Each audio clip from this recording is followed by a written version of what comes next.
Bayangkan pagi yang biasanya hangat dan penuh matahari di Indonesia tiba-tiba berubah drastis. Udara dingin menusuk tulang dan tanah yang biasanya hijau subur kini tertutup lapisan salju tebal. Apa yang sebenarnya terjadi?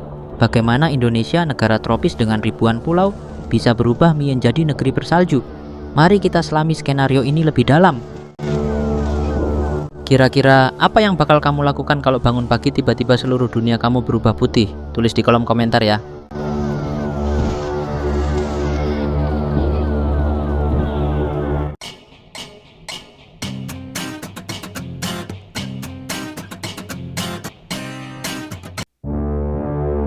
Bayangkan pagi yang cerah di Indonesia biasanya penuh dengan kehangatan sinar matahari tropis, tiba-tiba berubah drastis.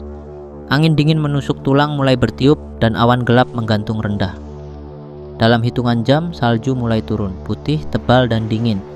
Tanah yang biasanya basah oleh hujan kini tertutup oleh lapisan es. Suara anak-anak yang biasanya bermain di halaman tergantikan oleh keheningan, hanya suara salju yang jatuh dari atap.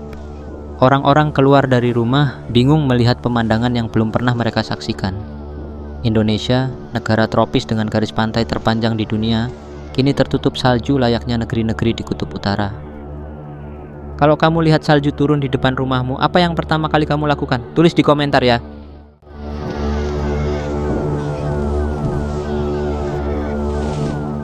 Di kota-kota besar seperti Jakarta, Surabaya, dan Bandung, turunnya salju membawa kekacauan. Jalanan macet total karena kendaraan tidak siap menghadapi jalan yang licin. Gedung-gedung tinggi mulai mengalami kerusakan karena beratnya salju yang menumpuk di atap. Tiang-tiang listrik roboh dan aliran listrik terputus di banyak wilayah. Di stasiun-stasiun kereta, ribuan orang terjebak karena transportasi umum lumpuh. Pasar tradisional yang biasanya ramai berubah sepi karena pedagang kesulitan membawa barang dagangan.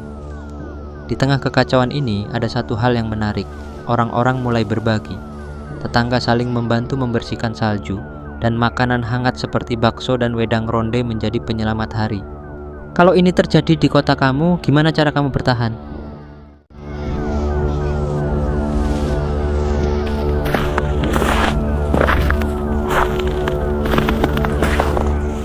Di pedesaan, salju membawa tantangan yang enggak kalah besar. Petani kehilangan panen mereka karena ladang yang tertutup es. Sungai-sungai kecil yang biasanya jadi sumber air bagi warga kini membeku. Banyak hewan ternak mati kedinginan karena nggak terbiasa dengan suhu ekstrem. Namun, masyarakat desa terkenal dengan semangat gotong royongnya. Mereka mulai membangun rumah sederhana dengan perapian tradisional untuk bertahan.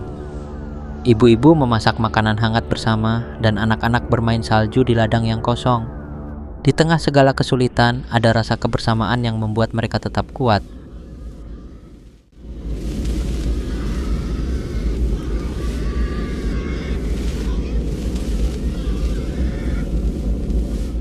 Meskipun membawa tantangan, salju juga menciptakan pemandangan yang luar biasa. Puncak Jaya di Papua yang sudah bersalju kini semakin megah, terlihat seperti puncak Himalaya. Gunung Bromo dan Rinjani berubah menjadi surga fotografi dengan lapisan putih yang menyelimuti. Bahkan pantai-pantai di Bali terlihat eksotis dengan pasir putih yang kini tertutup es. Wisatawan dari seluruh dunia mulai berdatangan, penasaran dengan fenomena unik ini. Media internasional menyebut Indonesia sebagai Antartika di Khatulistiwa. Dalam waktu singkat, banyak lokasi yang dulunya sepi kini dipenuhi wisatawan yang ingin merasakan sensasi unik salju tropis.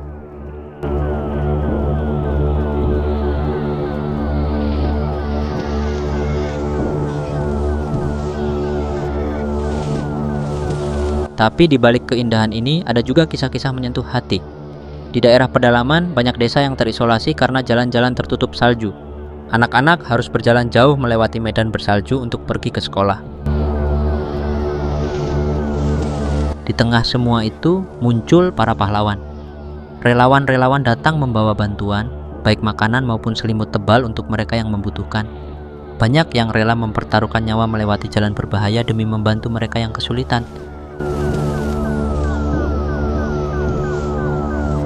Kalau di daerahmu juga terjadi seperti ini, apa yang akan kamu lakukan? Tulis pendapatmu ya.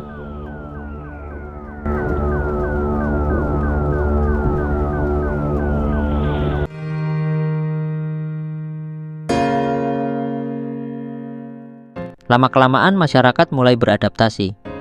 Kota-kota besar membangun sistem pemanas listrik, sementara desa-desa terpencil membuat perapian tradisional.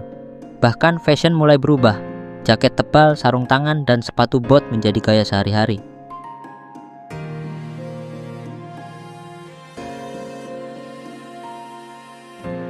Uniknya, kuliner Indonesia pun ikut beradaptasi.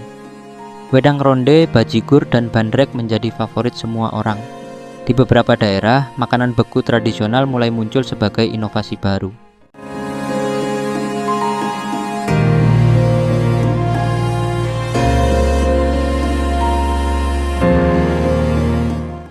Salju yang terus turun nggak hanya memengaruhi kehidupan sehari-hari, tapi juga perekonomian. Pariwisata meningkat drastis, tapi sektor pertanian dan perikanan terpukul. Banyak nelayan yang nggak bisa melaut karena air laut membeku.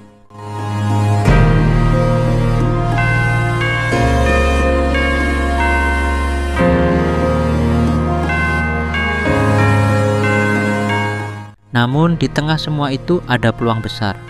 Banyak investor asing mulai tertarik pada Indonesia sebagai destinasi musim dingin baru. Bahkan, beberapa perusahaan mulai membangun pabrik es dan salju buatan untuk kebutuhan ekspor.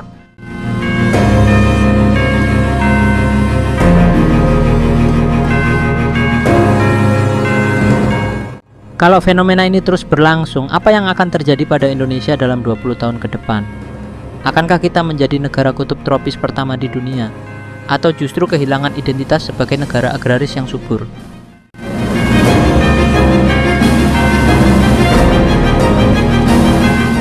Banyak ilmuwan memperingatkan bahwa perubahan ini bisa jadi pertanda kerusakan lingkungan yang lebih besar.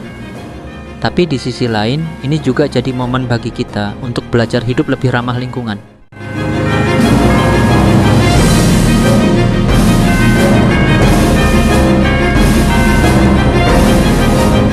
Turunnya salju ini bukan hanya tantangan, tapi juga pengingat. Pengingat bahwa alam memiliki kekuatan besar untuk mengubah segalanya. Ini juga menjadi momen untuk bersatu sebagai bangsa, menghadapi semua rintangan bersama-sama. Di tengah dinginnya salju dan segala perubahan yang terjadi, ada satu hal yang tetap hangat, persatuan. Ketika alam menguji kita dengan cara yang tak pernah terbayangkan sebelumnya, inilah saatnya untuk memperkuat solidaritas dan menunjukkan bahwa kita bisa menghadapi segalanya jika kita berdiri bersama. Apa menurutmu, apa yang akan menjadi kekuatan terbesar bangsa kita di situasi seperti ini?